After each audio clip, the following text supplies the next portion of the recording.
गायक दलेर मेहंदी देखील इकडे आपल्या दृश्यांमध्ये दिसत आहेत. त्यांनाही दुःख अनावर झालेलं आहे, शोक अनावर झालेला आहे आणि हीच भावना अनेकांच्या मनात आहे आता. आणि आता शोकाकुल झालीत सगळी मंडळी, कारण आशाताई आपल्याला सोडून गेलेल्या आहेत. त्यांचा अखेरचा प्रवास आता सुरू आहे. पार्थिव त्यांचा आता शिवाजी पार्क स्मशानभूमीत पोहोचेल आणि थोड्याच वेळामध्ये त्यांच्या पार्थिवावर अंत्यसंस्कार होतील.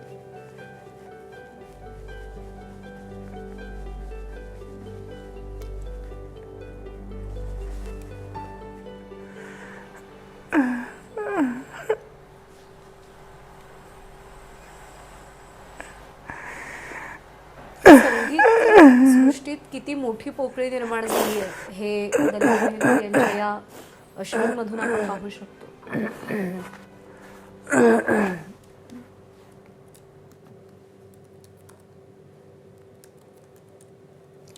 पुन्हा एकदा आपण प्रवीण दवणे सरांकडे जाऊया. दवणे सर, तुम्ही साहित्य आणि आशाताई किती जवळचा संवाद होता, आपण म्हणूया नातं होतं, ते आपण सांगितलं.